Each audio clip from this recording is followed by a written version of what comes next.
Pernah nggak di pikiran kamu terlintas pertanyaan apakah Tuhan itu ada? Hampir semua orang yang beragama, jika ditanya apakah Tuhan itu ada, pasti langsung menjawab, ya, Tuhan pasti ada. Karena sejak kecil kita telah diajarkan bahwa Tuhan itu ada. Kita menghafal sifat-sifatnya, melafazkannya, bahkan mengajarkannya kepada orang lain.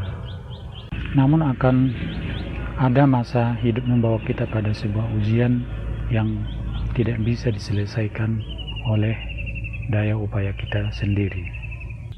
Kita mungkin sudah berusaha, kita sudah mencari, kita sudah meminta bantuan kepada sesama manusia, dan ketika semua pintu terasa tertutup, barulah kita menengadah ke atas. Kita berdoa kepada sesuatu yang tidak kita kenal, sesuatu yang belum pernah kita lihat, namun kita diminta untuk yakin bahwa Dia Maha mendengar. Tanpa menguji apakah ada dasar dari fondasi keyakinan kita itu. Bisa saja ada sebagian doa yang terasa dikabulkan, bisa juga sebagian lagi harus seperti menunggu, dan sebagian mungkin tidak pernah bisa terwujud. Ini bukan karena Tuhan tidak mampu, tetapi karena alam semesta ini berjalan dengan hukum-hukum yang telah Dia tetapkan.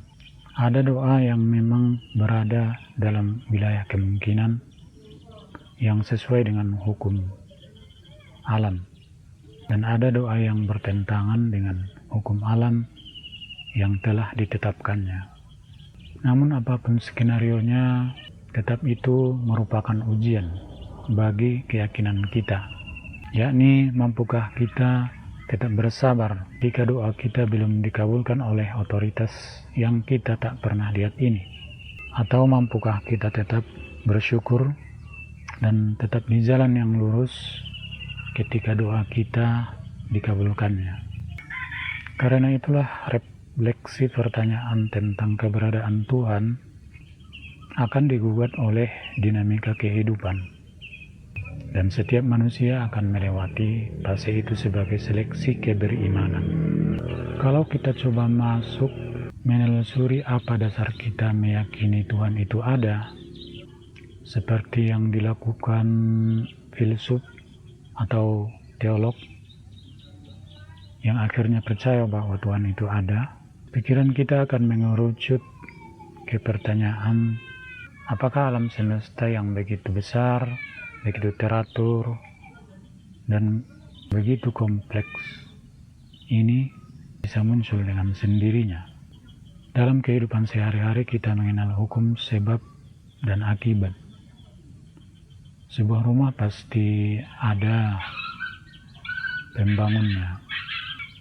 Sebuah lukisan pasti ada yang melukisnya. Dan sebuah buku pasti ada yang menulisnya. Kalau begitu, siapa yang menjadi penyebab adanya alam semesta ini? Mungkin pikiran kita akan menjawab entitas dari dimensi yang lebih tinggi. Oke?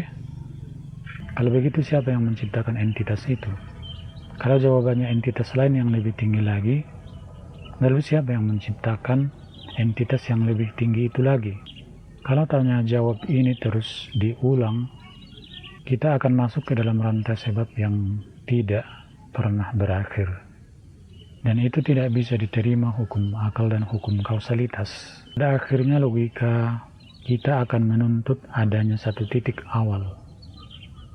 Satu sebab pertama, sesuatu yang tidak disebabkan oleh yang lain, yang memang telah ada sebelum konsep ada itu sendiri muncul, yang juga keberadaannya menjadi sumber dari seluruh keberadaan yang lain. Lalu, siapakah Dia? Sepanjang sejarah manusia sampai sekarang, kita mendengar bahwa Tuhan itu bernama Allah. Dia memperkenalkan dirinya melalui para nabi dan menjelaskannya dalam kitab-kitabnya. Kalau pikiran kita bertanya lagi, apakah itu hanya sebuah klaim atau ada bukti yang bisa diperiksa. Sejarah mencatat bahwa para nabi adalah orang suci dan jujur. Nabi yang terakhir adalah Nabi Muhammad, dikenal sebagai gelar Al-Amin, yang artinya yang paling terpercaya. Bahkan gelar terpercaya itu sudah disandang oleh beliau sebelum diangkat menjadi nabi. Dan beliau meninggalkan mukjizat yang masih bisa kita jadikan pedoman, masih bisa kita baca, masih bisa kita analisis sampai hari ini, yaitu Al-Quran.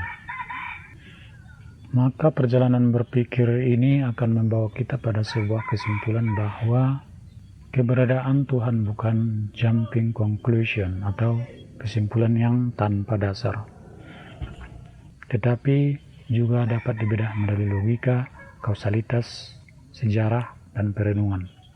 Lalu muncul pertanyaan berikutnya, adakah bukti yang paling dekat secara internal individu bahwa Tuhan itu ada? Atau kalau Tuhan itu memang ada, di manakah Dia? Pertanyaan-pertanyaan ini akan kita jawab di video berikutnya.